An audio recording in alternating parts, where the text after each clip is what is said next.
Dear students, welcome in class 11th. Topic sets part 1 में आपका स्वागत है। सेट्स टॉपिक आपका मैथमेटिक्स का सबसे फर्स्ट यूनिट मैथमेटिक्स की सेट्स। देखिए सेट क्या होता है? A well defined collection of elements, objects and data. कोई भी वेल डिफाइंड कलेक्शन, चाहे वो एलिमेंट्स का हो चाहे वो ऑब्जेक्ट्स का, ठीक है, उसको हम क्या कहेंगे कि ये सेट है। ठीक है, तो मेन हमारे पास यहाँ पे क्या है कि सेट क्या होता है? एक वेल डिफाइंड कलेक्शन होता है, और कलेक्शन का मतलब है हमारे पास कुछ इकट्ठा करना हमें, ठीक है, और उसके साथ वो वेल डिफाइंड कलेक्शन होना चाहिए। उसका क्या मतलब है?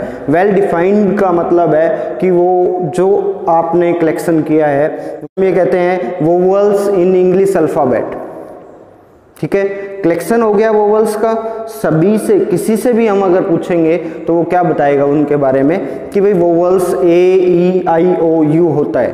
ठीक है, तो वो सेम कलेक्शन है। कलेक्शन में भी हो सकता है, जैसे आपकी फैमिली का कलेक्शन हो गया।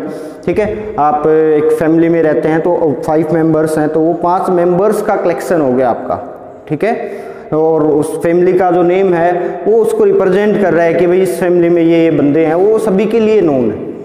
ठीक है, तो इस तरीके से जैसे हम ये कहते हैं कि हम नेचुरल नंबर पढ़ते हुए आए हैं अभी तक, तो हम नेचुरल नंबर की बात करते हैं, तो चाहे आप किसी भी बच्चे से जिसको नेचुरल नंबर के बारे में पता है उससे पूछोगे तो वो आपको नेचुरल नंबर डिफाइन करेगा। तो वो सबके लिए एक लॉजिकल है। ठीक है, सभी उसके लिए, सबका विचार जो है उस पर एक है। जैसे हम ऑब्जेक्ट्स की बात कर लेते हैं, ठीक है, बहुत, जैसे हम नदियों की बात कर लें, पूरे देश में कितनी नदियां हैं सभी को उनका पता है। जैसे ही आप मैप पे देखेंगे तो सभी नदियां जो हैं वो डिफाइंड हैं। ठीक है, तो वो एक नदियों का एक आप सेट कलेक्शन ले सकते हो। ठीक है, इस तरीके से कि वेल डिफाइंड कलेक्शन होना चाहिए हमारे पास। अगर कोई वेल डिफाइंड कलेक्शन है तो हम उसको सेट कहेंगे। ठीक है, अब कब कोई सेट जो है, कब कोई कलेक्शन जो है वो वेल डिफाइंड नहीं होता है? जैसे मैं ये कहता हूँ top 5 cricket player in India, a collection of top 5 cricket player in India.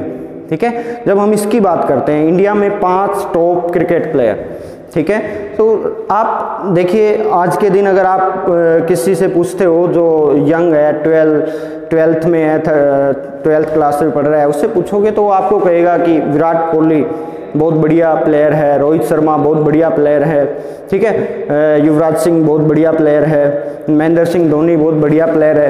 तो इस तरीके से वो आपको 4 या 5 नेम जो है वो बताएगा।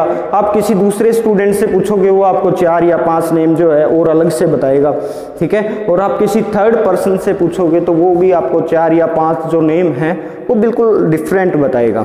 ठीक है, तो इससे हमारे पास क्या हुआ कि उस पर कोई हमारे पास एनालिसिस नहीं है कि, और अगर आप एक एज्ड पर्सन से पूछोगे तो वो उसके अपने टाइम के जो प्लेयर्स थे उनको कहेगा कि नहीं वो बहुत बढ़िया प्लेयर थे। ठीक है, उस टाइम के प्लेयर, उनके टाइम के, वो कहेंगे राहुल द्रविड़ बहुत अच्छे प्लेयर हैं, सचिन तेंदुलकर बहुत अच्छे प्लेयर हैं। तो वो क्या हो रहा है कि वो कोई वेल डिफाइंड नहीं है, कोई ऐसा पैरामीटर नहीं है। ठीक है, वेल डिफाइंड नहीं है, तो वेल डिफाइंड नहीं है तो it means it is not a set, वो एक सेट नहीं होगा।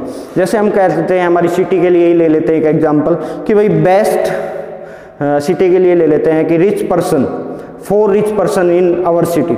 तो 4 रिच पर्सन्स की बात करते हैं हमारी सिटी की, तो एक कैंडिडेट से पूछते हैं तो वो अलग 4 का नेम लेगा कि नहीं वो अच्छे जो है उन अमीर लोग हैं, वो 4 उससे ज़्यादा अमीर लोग हैं। थर्ड पर्सन से पूछोगे वो कुछ अलग बताएगा।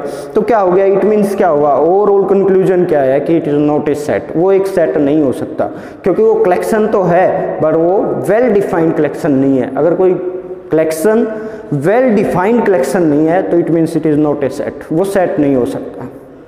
ठीक है, क्लियर है? एग्जाम्पल ले लेते हैं हम सेट का। सेट में हम कहते हैं कि नेचुरल नंबर का set, A set of natural numbers.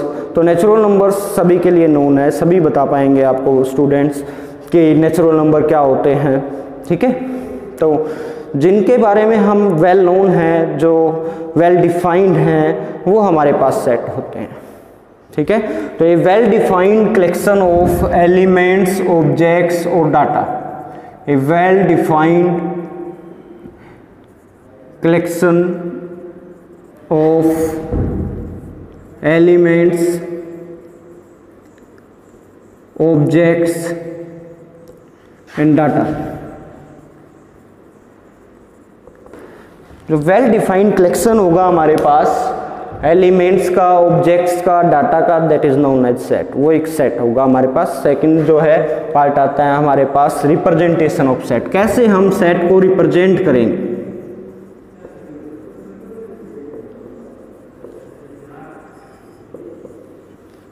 Representation of set, देखिए हमारे पास सेट एक कलेक्शन है, तो उस कलेक्शन को आप किस तरीके से रिप्रेजेंट करेंगे, ठीक है, किस तरीके से आप लिखेंगे उनको, किस तरीके से आप एक्सप्लेन करेंगे, ठीक है। तो इसके लिए हमारे पास रिप्रेजेंटेशन ऑफ सेट आता है। There are two types of representation. यहाँ हमारे पास दो प्रकार की रिप्रेजेंटेशन है सेट को रिप्रेजेंट करने के लिए। सबसे पहले हम बात करते हैं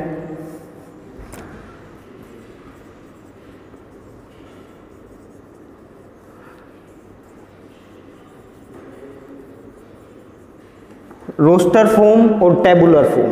देखिए सेकंड है हमारे पास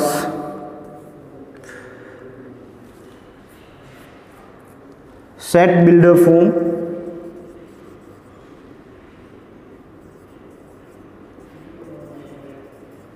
इसको हम अलग नेम भी देते हैं और हम कहते हैं रूल मेथड।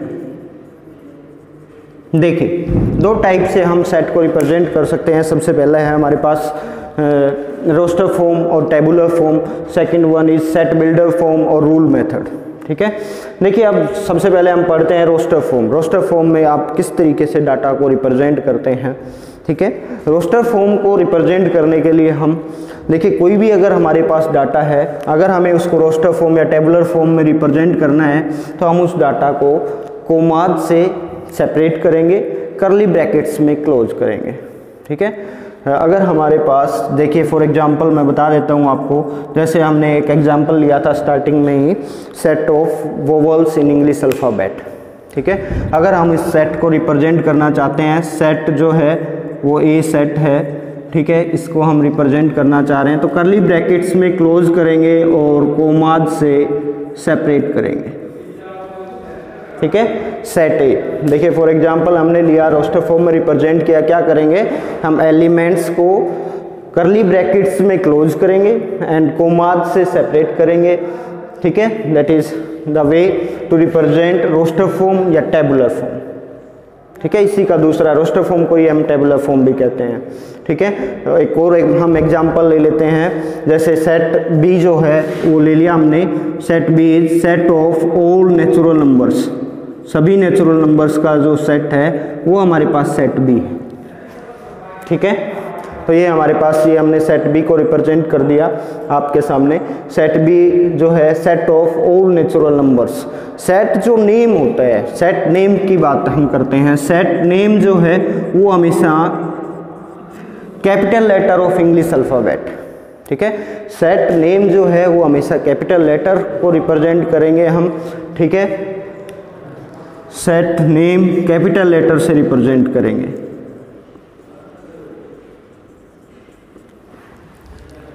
ठीक है। सेट के एलिमेंट्स हैं उनको हम स्मॉल लेटर से रिप्रेजेंट करते हैं, ठीक है। तो ये था हमारे पास रोस्टर फॉर्म और टेबुलर फॉर्म, ठीक है। देखिए जो नेक्स्ट टाइप है हमारे पास रिप्रेजेंटेशन का जो तरीका है दूसरा, वो है हमारे पास सेट बिल्डर फॉर्म और रूल मेथड, ठीक है। सेट बिल्डर फॉर्म या रूल मेथड, इसको हम रूल मेथड भी कह सकते हैं। इसमें क्या होता है, सेट बिल्डर फॉर्म और रूल मेथड में क्या होता है हमारे पास, हम डाटा को या स्टेटमेंट्स को किस तरीके से रिप्रेजेंट करते हैं, जो हमारे पास कलेक्शन है उसको आप कैसे रिप्रेजेंट करेंगे। उसके लिए हमारे पास आता है कि इसमें ऑल द एलिमेंट, जितने भी आपके पास एलिमेंट्स हैं of a set possess a unique characteristic. जितने भी आपके एलिमेंट्स हैं वो एक यूनिक कैरेक्टरिस्टिक को रिप्रेजेंट करेंगे और हम उस यूनिक कैरेक्टरिस्टिक को ही हम रिप्रेजेंट करेंगे, इसको रिप्रेजेंट करने के लिए इस सेट को। या यू कैन से दैट, ऐसे भी आप कह सकते हो कि it holds a unique common property. Elements hold a unique common property, एक ऐसी कॉमन प्रॉपर्टी होगी उन सभी के बीच में जिससे आप रिप्रेजेंट कर सकते हो, ठीक है। अब इसकी हमें आवश्यकता क्यों पड़ी, क्यों हमें जब हमारे पास रोस्टर फॉर्म या टेबुलर फॉर्म था तो हमें सेट बिल्डर फॉर्म या रूल मेथड की क्यों आवश्यकता पड़ी, क्यों ज़रूरत हुई हमें दूसरे रिप्रेजेंटेशन के तरीके की। तो देखिए हम इसकी बात करते हैं। तो देखिए छोटे सेट जो हैं आप इजीली से रोस्टर फॉर्म या टेबुलर फॉर्म में रिप्रेजेंट कर सकते हो। फॉर एग्जांपल सेट ए, ठीक है, AEIOU, set of vowels in English alphabet, ठीक है, नेचुरल नंबर का सेट है, यू कैन इजीली राइट, ठीक है। उसके बाद मैं कहता हूं कि रियल नंबर्स के सेट ऑफ रियल नंबर्स के सेट को आप रिप्रेजेंट कीजिए। तो सेट ऑफ रियल नंबर्स में बहुत सारे एलिमेंट्स हो गए, आप उनको इस तरीके से रिप्रेजेंट नहीं कर सकते। तो उसके लिए क्या करना पड़ता है, हमें ज़रूरत पड़ी सेट बिल्डर फॉर्म या रूल मेथड। ऐसे सेट, इतने लार्जेस्ट सेट जो हैं, ठीक है, सेट्स को हम रिप्रेजेंट करने के लिए, जिनको आप कोमाद से सेपरेट करके करली ब्रैकेट्स में इस तरीके से नहीं लिख सकते, उन सेट्स के लिए हमें दूसरे जो फॉर्म है सेट बिल्डर फॉर्म, ठीक है, या रूल मेथड की आवश्यकता हमें हुई, ठीक है, इसके लिए हमें आवश्यकता हुई। इसके बाद हम चलते हैं नेक्स्ट जो हमारे पास है वो आता है टाइप्स ऑफ सेट। देखिए टाइप्स ऑफ सेट पढ़ने से पहले हम कुछ एग्जाम्पल्स लेते हैं आपके सामने, जिसमें हम कन्वर्ट करेंगे रोस्टर फॉर्म को सेट बिल्डर फॉर्म में और सेट बिल्डर फॉर्म को रोस्टर फॉर्म में, ठीक है। कुछ एग्जाम्पल्स के साथ हम इसको देखते हैं कैसे हम एक दूसरे में इनको कन्वर्ट कर सकते हैं, ठीक है। देखिए सबसे पहले है हमारे पास set of natural numbers. Set of natural numbers की बात करते हैं तो कैपिटल N से आप रिप्रेजेंट करते हैं और n is equal to 1 2 3 4 and so on. ये रिप्रेजेंटेशन है, ये हमारे पास रोस्टर फॉर्म रिप्रेजेंटेशन है और हम इसको चाहते हैं कि इसको हम सेट बिल्डर फॉर्म में रिप्रेजेंट करें। तो अभी मैंने बताया था आपको सेट बिल्डर फॉर्म किस तरीके से आप रिप्रेजेंट करते हो। एक यूनिक प्रॉपर्टी को लेते हो, एक कॉमन प्रॉपर्टी को उसमें से लेते हो, उस प्रॉपर्टी के हिसाब से आप जो है रिप्रेजेंट करते हो, ठीक है। तो देखिए कुछ सिंबल्स का, कुछ कंडीशंस का हम यूज करते हैं, कुछ इनइक्वलिटीज़ का हम सेट बिल्डर फॉर्म को रिप्रेजेंट करने में, सेट बिल्डर फॉर्म को लिखने में यूज करते हैं। पहले वो मैं आपको डिस्कस कर देता हूँ। सबसे पहले हम साइन यूज करते हैं सच दैट साइन का यूज करते हैं, ये इस तरीके से है। देखिए मैं ये कहता हूँ कि x is such that x variable जो है वो इस तरीके से है, x is such that x variable है वो इस तरीके से है कि इक्वल टू n, कि x जो है वो n के बराबर है।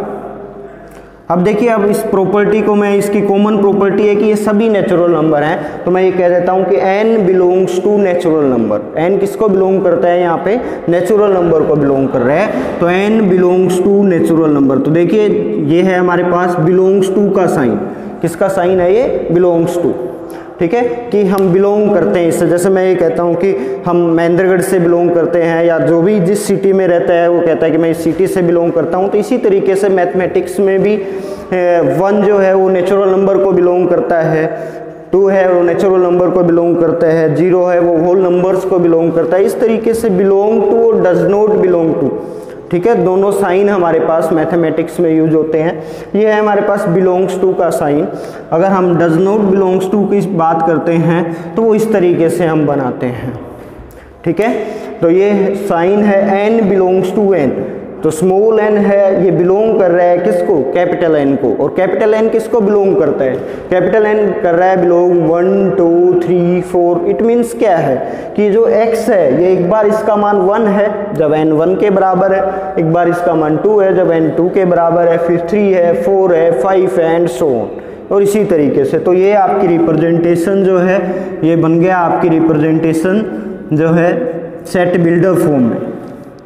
क्लियर है। इसी तरीके से हम एक और एग्जांपल ले लेते हैं, वोल नंबर W से आप रिप्रेजेंट करते हो, ये आपकी रिप्रेजेंटेशन है किसकी, रोस्टर फॉर्म की, ठीक है। हमें इसको सेट बिल्डर फॉर्म में बदलना है। तो देखिए मैं इसको सेट बिल्डर फॉर्म में बदल देता हूँ कि x is such that x variable है वो इस तरीके से है, किस तरीके से, कि that is equal to n, कि ये n के बराबर है। और n किसको बिलोंग करता है, n वोल नंबर्स को बिलोंग कर रहा है, तो n belongs to whole number.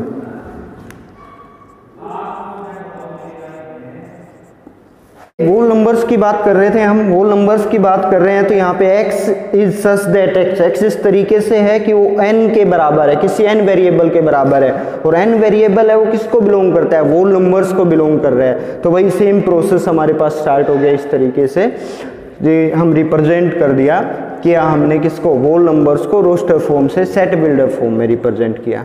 ठीक है, इसी तरीके से एक और एग्जांपल हम ले लेते हैं। सेट ए है, set A is equal to 2 4 6 8 10 12 और 14, यहीं तक लेते हैं हम इसको। ठीक है, देखिए अब क्या बना है यहाँ पे हमारे पास, देखिए 2 4 6 8 10 12 14, ये हमारे पास एक सेट है, सेट ए। ये है रोस्टर फॉर्म में गिवन है आपके पास, आपको इसको किस में रिप्रेजेंट करना है, सेट बिल्डर फॉर्म में रिप्रेजेंट करना है। तो देखिए यहाँ पे एलिमेंट्स में एक सिमेट्री है, एक कॉमन प्रॉपर्टी है, जो हमने बात की थी सेट बिल्डर फॉर्म के लिए। देखिए यहाँ पे एक कॉमन प्रॉपर्टी है, वो कॉमन प्रॉपर्टी क्या है कि सभी 2 के मल्टीपल हैं। देखिए 2 × 1 2 हो गया, 2 × 2 4 हो गया, 2 × 3 6 हो गया, 2 × 4 8 हो गया, 2 × 5 10 हो गया, 2 × 6 12 एंड 2 × 7 14। देखिए कॉमन प्रॉपर्टी है, सभी 2 के मल्टीपल हैं, और यही तो कहा था हमें कि जिसमें अगर कोई कॉमन प्रॉपर्टी है तो उसके हिसाब से हम उसको सेट बिल्डर फॉर्म में रिप्रेजेंट कर सकते हैं। तो यहाँ हम इसको सेट बिल्डर फॉर्म में रिप्रेजेंट कर सकते हैं। तो उसके लिए देखिए मेन बात क्या है कि ये 2 के मल्टीपल हैं, तो मैं इसको 2n ले लेता हूँ। क्या ले लेता हूँ, 2n। ठीक है, देखिए भाई हम इसको रिप्रेजेंट कर रहे हैं, सेट ए है, x is such that x variable जो है वो इस तरीके से है, इक्वल टू 2n, वो 2n के बराबर है। अब देखिए n हमारे पास क्या है, उसको डिफाइन करना जरूरी है। व्हाट इज n, n क्या है यहाँ पर, देखिए n की जब हम बात कर रहे हैं तो यहाँ पे देखिए n 1 से स्टार्ट हो रहा है, 1 2 3 4 5 6 7 तक जा रहा है। ठीक है, तो हम यहाँ पे कहते हैं कि n जो है, और ये सभी नेचुरल नंबर हैं, तो हम ये लिख सकते हैं कि n belongs to natural number, कि n जो है वो नेचुरल नंबर को बिलोंग कर रहा है। पर उसमें भी कंडीशन है, क्या कंडीशन है कि वो 1 से और 7 तक के नेचुरल नंबर हैं उनको ही रिलेट कर रहे हैं। तो यहाँ पे हम लिख सकते हैं, इनइक्वलिटी का यूज कर सकते हैं। इनइक्वलिटी का यूज करेंगे तो देखिए हमारे पास हम इसको रिप्रेजेंट कर सकते हैं कि n जो है ग्रेटर देन इक्वल टू 1, 1 से बड़ा और बराबर है, और 7 से छोटा और 7 के बराबर है।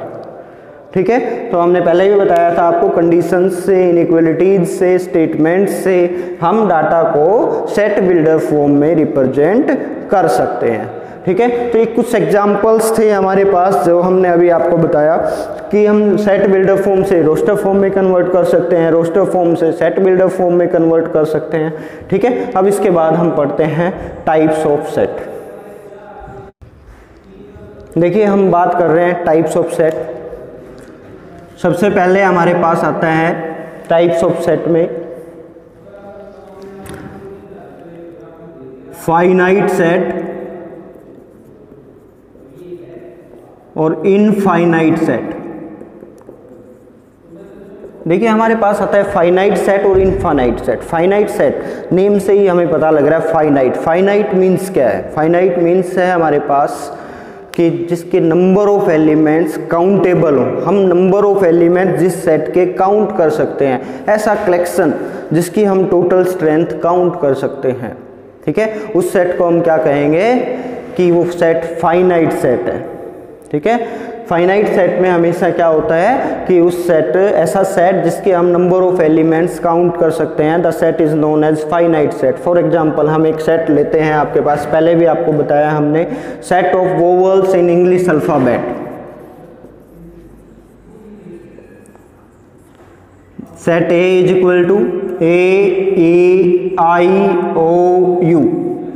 देखिए हम इसके नंबर ऑफ एलिमेंट्स काउंट कर सकते हैं। कितने इस सेट में नंबर ऑफ एलिमेंट है, 1 2 3 4 5, हमें पता लग गया कि इसमें कितने एलिमेंट है, 5 एलिमेंट्स हैं। तो इट मीन्स क्या हो गया कि ये फाइनाइट सेट है, क्योंकि नंबर ऑफ एलिमेंट्स काउंटेबल है, काउंट कर सकते हैं हम।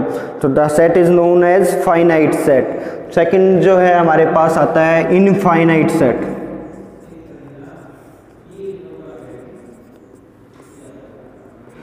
ऐसे सेट जिनके हम नंबर ऑफ एलिमेंट्स काउंट नहीं कर सकते। इनफाइनाइट नंबर ऑफ एलिमेंट्स जिन सेट्स में प्रेजेंट हैं उनको हम क्या कहते हैं कि जो set these sets are known as infinite sets. Infinite elements हैं, नॉट काउंटेबल, उनके एलिमेंट्स काउंटेबल नहीं हैं, ऐसे जो सेट्स हैं उनको हम क्या कहते हैं, इनफाइनाइट सेट। फॉर एग्जांपल हम एक एग्जांपल ले लेते हैं इनफाइनाइट सेट्स के, और मैथमेटिकली भी हम कुछ एग्जांपल्स लेते हैं यहाँ पर।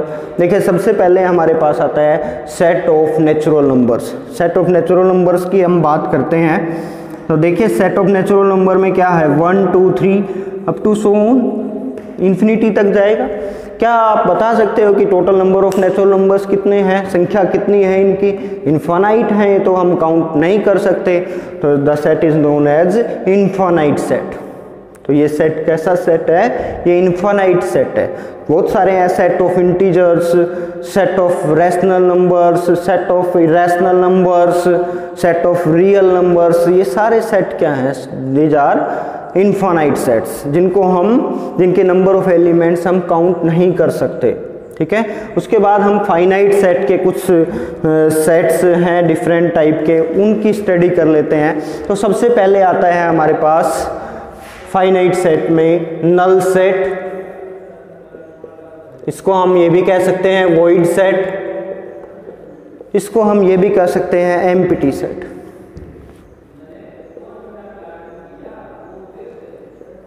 देखिए सबसे पहले हम बात करते हैं नल सेट की। नल सेट का क्या मतलब है, क्या मीनिंग है नल सेट का? देखिए नेम ही सजेस्ट कर रहा है, नल, वॉइड, एम्प्टी।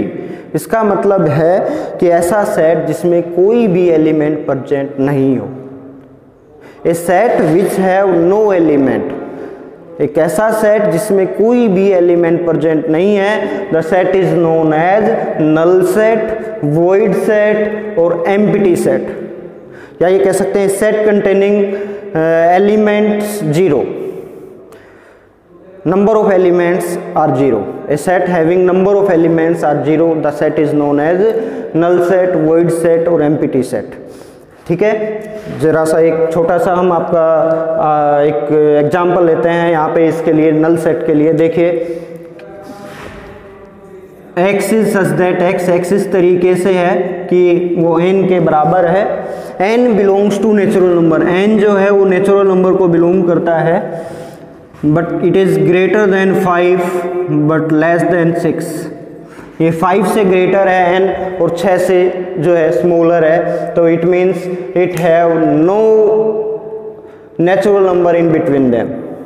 तो इनके बीच में कोई नेचुरल नंबर नहीं होता है, इसके बीच में कोई नेचुरल नंबर नहीं है, तो it means it is a null set, void set या एम्प्टी सेट। ठीक है, अब देखिए नल सेट, वॉइड सेट या एम्प्टी सेट को हम रोस्टर फॉर्म में किस तरीके से रिप्रेजेंट कर सकते हैं, हम किस तरीके से इसको रोस्टर फॉर्म में रिप्रेजेंट करेंगे, सबसे मेन क्वेश्चन हमारे पास अराइज होता है। देखिए रोस्टर फॉर्म के लिए हम यहाँ पे रोस्टर फॉर्म आपको पता है किससे रिप्रेजेंट करते हैं, हम करली ब्रैकेट्स में एलिमेंट्स को रखते हैं, कोमात से सेपरेट करते हैं। तो देखिए यहाँ पे करली ब्रैकेट्स विदाउट एनी एलिमेंट क्या होगा, रोस्टर फॉर्म रिप्रेजेंटेशन जो है इस सेट की होगी करली ब्रैकेट्स विदाउट एनी एलिमेंट, कोई भी एलिमेंट उसमें प्रेजेंट नहीं होगा। ठीक है, तो इस मीन्स क्या है, that is the representation of roster form. ठीक है, दूसरी इसकी रिप्रेजेंटेशन स्टैंडर्ड रिप्रेजेंटेशन होती है, और स्टैंडर्ड रिप्रेजेंटेशन जो है हम करते हैं फाई से। ठीक है, फाई जो है इस सेट के, नल सेट के लिए, वॉइड सेट के लिए और एम्प्टी सेट के लिए हम रिप्रेजेंट करते हैं, स्टैंडर्ड रिप्रेजेंटेशन है इसकी फाई। अगर हम इसको रिप्रेजेंट करना चाहें एम्प्टी सेट को सेट बिल्डर फॉर्म में, तब भी हम इसको रिप्रेजेंट कर सकते हैं। देखिए सेट बिल्डर फॉर्म रिप्रेजेंटेशन, देखिए सेट बिल्डर फॉर्म रिप्रेजेंटेशन की हम बात करते हैं, तो सेट बिल्डर फॉर्म रिप्रेजेंटेशन के लिए हम देखिए आपके सामने है set builder form x is such that x is not equal to x, x is such that x is not equal to x, x variable जो है वो इस तरीके से है कि वो अपने आप के ही बराबर नहीं है। इट मीन्स क्या हो गया, that is the representation of null set. इसका मतलब ये है कि इसमें कोई भी एलिमेंट प्रेजेंट नहीं है, it means it is a null set, और ये रिप्रेजेंटेशन होगी हमारे पास सेट बिल्डर फॉर्म। ठीक है, उसके बाद नेक्स्ट जो है हमारे पास आता है सिंगल टोन सेट।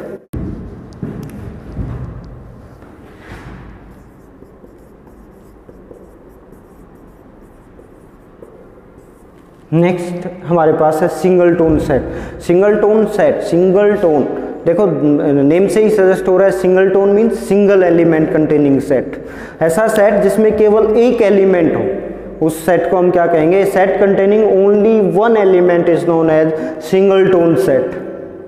ठीक है, केवल एक एलिमेंट कंटेन करता हो, ओनली वन एलिमेंट, ऐसा सेट जिसमें केवल एक ही एलिमेंट हो, उस सेट को हम कहते हैं single tone set. For example even and prime, A set containing even and prime, even भी हो ऐसा नंबर जो इवन भी हो और प्राइम नंबर भी हो। ठीक है, तो उस केस में क्या बनता है, हमारे पास एक ही एलिमेंट ऐसा है जो इवन भी है और प्राइम भी है, that is 2, a is equal to 2। तो set containing only one element that is 2। For example एक और एग्जाम्पल हम ले लेते हैं, जैसे a set containing roster form, set builder form में हम एक एग्जाम्पल लेते हैं। देखिए x is such that x is equal to n, n belongs to natural number. ठीक है, 5 से ग्रेटर है n और less then 7। It means the set containing only one element that is 6। एक ही एलिमेंट जो है वो सेट ये कंटेन कर रहा है, और वो कौन सा एलिमेंट है, 6। अगर आप उसको रोस्टर फॉर्म में लिखना चाहें तो set b is equal to 6। अगर ये सेट b है हमारे पास तो इसका आंसर जो बन गया हमारे पास वो क्या है, देखिए वो है हमारे पास ये 6।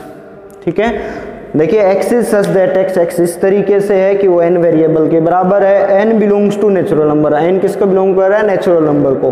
तो देखिए यहाँ पे कंडीशन क्या है कि n 5 से ग्रेटर है, 7 से लेस है, इट मीन्स एक ही नेचुरल नंबर इसके बीच में है, दैट इज 6। तो ये किसका एग्जाम्पल हो गया, हमारे पास सिंगल टोन सेट का एग्जाम्पल है। ठीक है, उसके बाद नेक्स्ट जो है हमारे पास, इसके बाद हम बात करते हैं इक्वल सेट्स की। देखिए बहुत इंपॉर्टेंट टॉपिक है हमारे पास, नेक्स्ट जो टॉपिक है वो इक्वल सेट्स। देखिए जब हम इक्वल सेट्स की बात करते हैं तो इट मीन्स हम दो सेट्स की बात कर रहे हैं कि दो सेट हैं, दो डिफरेंट कलेक्शंस हैं, वो कब एक दूसरे के बराबर हो सकते हैं। देखिए इक्वल सेट्स की हम बात करते हैं तो हम सबसे पहले कहते हैं कि दो सेट, जो एक ए सेट है दूसरा हमारे पास बी सेट है, उन दोनों में एक जैसे एलिमेंट, एक जैसा कलेक्शन होना चाहिए। जो एलिमेंट ए में प्रेजेंट है वो नेसेसरी है कि वो बी में प्रेजेंट होना चाहिए, और जितने भी एलिमेंट बी में प्रेजेंट हैं वो भी नेसेसरी है कि वो ए में प्रेजेंट होने चाहिए। मतलब सेट ए में जितने एलिमेंट हैं वो सारे बी में प्रेजेंट होने चाहिए, सेट बी में जितने एलिमेंट हैं वो सारे ए में प्रेजेंट होने चाहिए। अगर ऐसा है तो ये दोनों सेट जो हैं वो बराबर सेट होंगे, अदरवाइज वो दोनों सेट बराबर सेट नहीं होंगे। फॉर एग्जाम्पल देखिए एग्जाम्पल में हमारे पास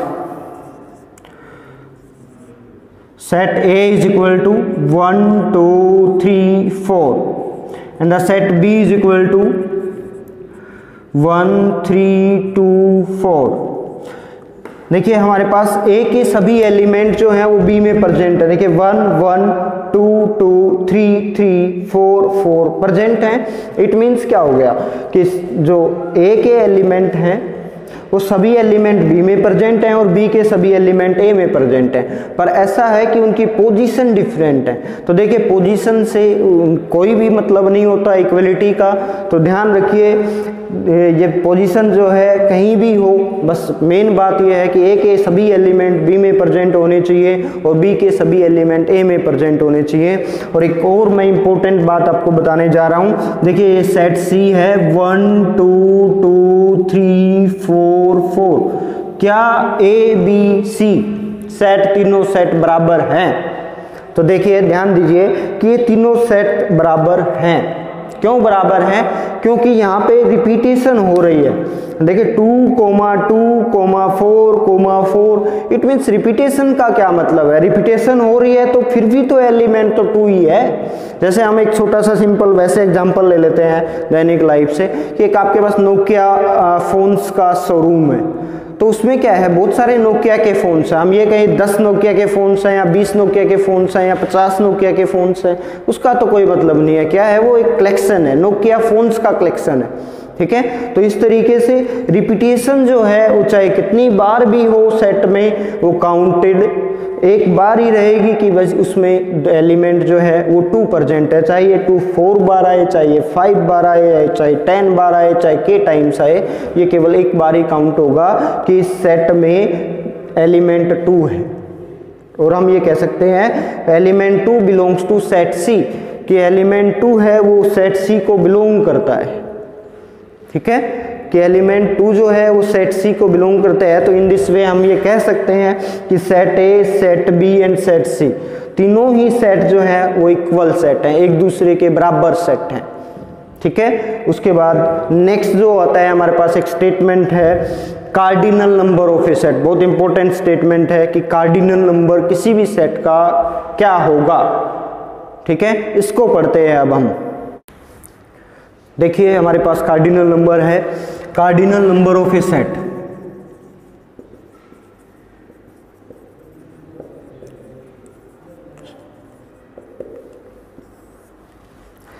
उस सेट में कितने एलिमेंट प्रेजेंट हैं वो उसके कार्डिनल नंबर के बारे में बताते हैं। जैसे मैं ये कहता हूं कि सेट ए है हमारे पास, set A is equal to 3 5 7 9। तो इस सेट में कितने नंबर ऑफ एलिमेंट्स प्रेजेंट हैं? नंबर ऑफ एलिमेंट्स है 1 2 3 4, 4 नंबर ऑफ एलिमेंट हैं। तो इसका कार्डिनल नंबर क्या है? इसका कार्डिनल नंबर 4 है। ठीक है, देखिए इसको कार्डिनल नंबर को आप कैसे रिप्रेजेंट करते हो, कैसे लिखते हो, क्या लिखने का आपका तरीका है? देखिए सेट ए है तो इसको हम कहते हैं number of element of set A. Number of element of set ए, कितने नंबर ऑफ एलिमेंट हैं इसमें? 1 2 3 4, 4 एलिमेंट हैं इसमें। तो number of element of set A is equal to 4। ये इसको रिप्रेजेंट करने का तरीका है, कार्डिनल नंबर को रिप्रेजेंट करने का तरीका है। ठीक है, देखिए एक और सेट ले लेते हैं हम, set B is equal to A B C. कितने एलिमेंट प्रेजेंट हैं इस सेट में? 3 एलिमेंट प्रेजेंट हैं। तो इस सेट का कार्डिनल नंबर कितना है? 3 इसका कार्डिनल नंबर है। तो देखिए यहाँ पे हम कैसे रिप्रेजेंट कर सकते हैं, number of element of set B is equal to 3। ये इसका number of element of set B कितना है? 3 है। तो कार्डिनल नंबर को हम इस तरीके से रिप्रेजेंट कर सकते हैं। नेक्स्ट हमारे पास है, नेक्स्ट और पार्ट 1 वीडियो के लिए आज लास्ट टॉपिक है हमारे पास। देखिए ध्यान दीजिए, लास्ट है हमारे पास इक्विवेलेंट सेट्स।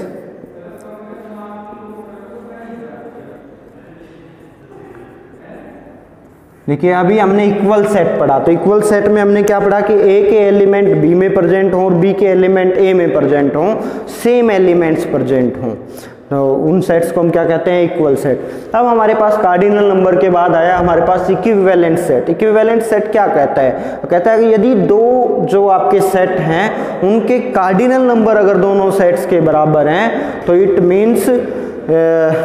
मीन्स क्या होगा कि वो दोनों सेट जो हैं वो इक्विवेलेंट सेट हैं। अगर दो सेट हैं, दोनों के नंबर ऑफ एलिमेंट सेम हैं, तो दोनों ही सेट क्या होंगे?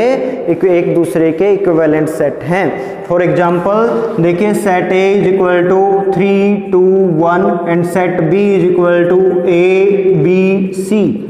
देखिए ध्यान दीजिए, दो सेट हैं, सेट ए और सेट बी। सेट ए में कितने एलिमेंट हैं? 3 एलिमेंट है। सेट बी में भी कितने एलिमेंट है? 3 एलिमेंट हैं। तो cardinal number of set A is also 3 cardinal number of set B is also 3। देखिए 3 है, इसका भी कार्डिनल नंबर, इसका भी कार्डिनल नंबर 3 है।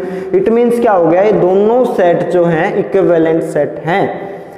ठीक है, अब मेन एक नोट पॉइंट आता है, यहाँ पे हमारे पास नोट करने वाला पॉइंट है, बहुत इंपॉर्टेंट पॉइंट है कि आपने जितने भी इक्वल सेट पढ़े, क्या सभी इक्वल सेट इक्विवेलेंट सेट होते हैं? देखिए हम उसको भी एक एग्जांपल से समझ लेते हैं। देखिए ये आपका एग्जांपल है, set A is equal to, दो सेट लिए हमने 1 3 5 7 and set B is equal to 7 5 3 1। These two sets are equal set. देखिए एक एलिमेंट यहाँ भी है, यहाँ भी है, 3 यहाँ भी है, 5 यहाँ भी है, तो ए के सभी एलिमेंट बी में प्रेजेंट हैं और बी के सभी एलिमेंट ए में प्रेजेंट है। It means these two sets are equal sets. ये दोनों ही सेट क्या हैं, आपस में बराबर सेट हैं, एक दूसरे के बराबर है, ए इज इक्वल टू बी है। अब यहाँ पे देखिए कार्डिनल नंबर की बात करते हैं हम, तो कार्डिनल नंबर ऑफ सेट ए क्या है यहाँ पे हमारे पास, ये भी 4 है।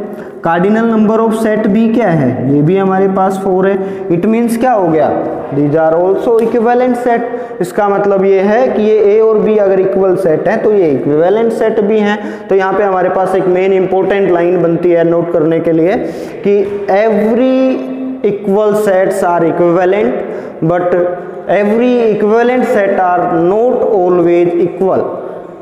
सभी इक्वल सेट्स जो हैं वो हमेशा इक्विवेलेंट सेट होते हैं, पर ये जरूरी नहीं है कि सभी इक्विवेलेंट सेट जो हैं वो इक्वल सेट हों।